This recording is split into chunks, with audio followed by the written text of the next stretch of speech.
6, 5, 4, 3, 2, 1, 0. Hello out there, and welcome back to the Potato Ranch. I am Joe Raven, veteran gaming potato.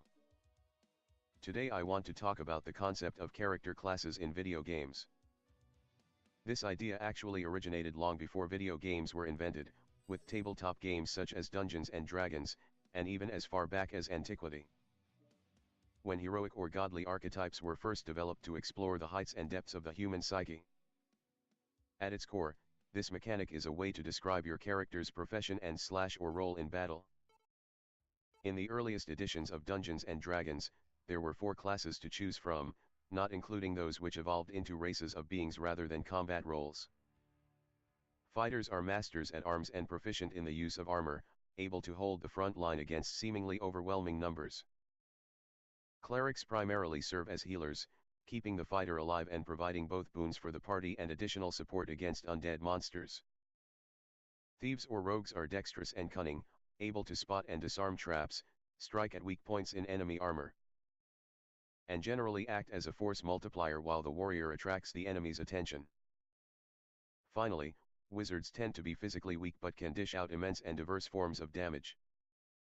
They have spells capable of meeting the needs of any encounter and can also incapacitate or render foes docile in order to prevent the party from being flanked or ambushed.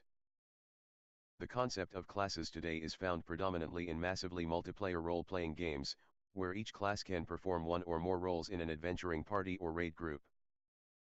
The 3 most common roles are defenders or tanks, strikers or DPS damage per second, and healers, although some games with delineated classes include subsidiary roles such as controllers. And a few classes are intended to be capable of assisting any of the main roles as needed.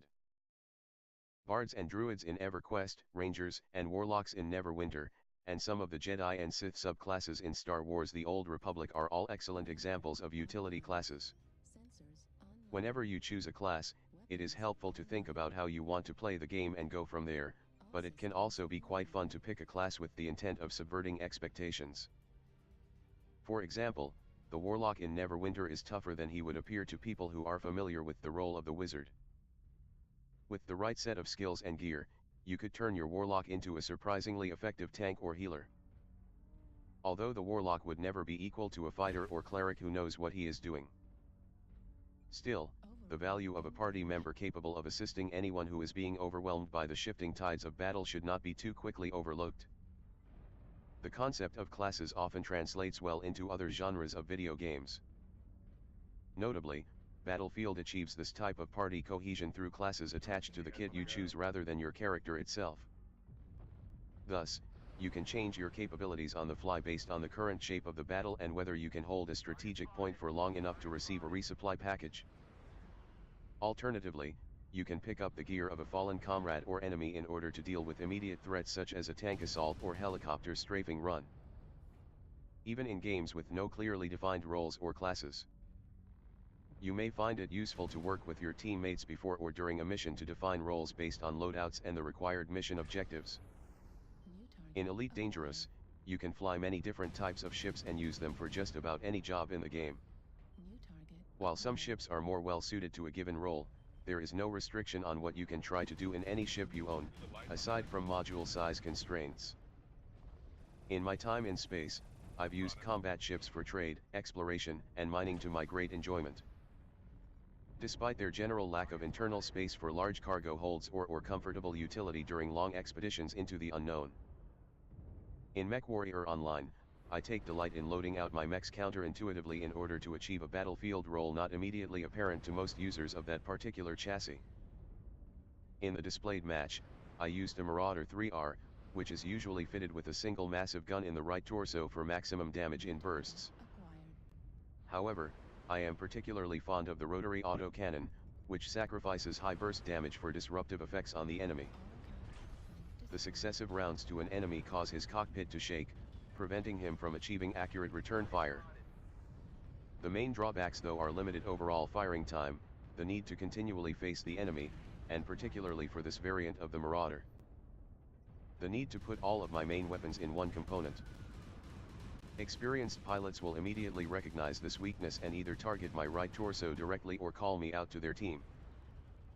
However, drawing fire in this manner often frees up my own team to exploit the enemy's unguarded flank while the enemy is distracted.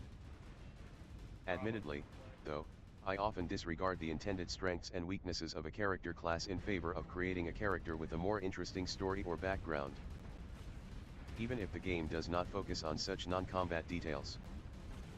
While not strictly a video game, I recall a quite interesting few sessions of Pathfinder where I played a half-elf bastard son of a wealthy merchant who found a natural talent for magical trickery and set out on the life of adventure in order to eventually gain his father's approval and inherit his modest but lucrative shipping company.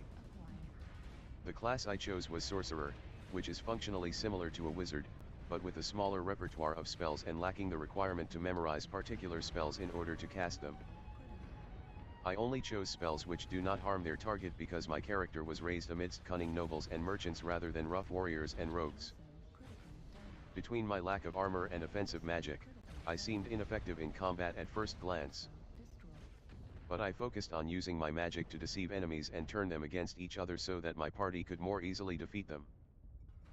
Where I really shined though was social interaction. Between natural and magical charm I could either gain vital information for my companions or influence authority figures to act in our favor even as they believed they were opposing us. While the game did not evolve into a full campaign, it remains one of my fonder memories of my time playing Pathfinder simply because of the subversion of the intended class role in order to achieve a different one. In the end, there is rarely such a thing as a bad class in video games. What matters most is how you decide to use the class. Whether you choose to play to its strengths or against its intent, the most important part of your class or battlefield role is how well you enjoy it. But that is really the goal of all video games, no matter the genre or setting. And with that ends this video.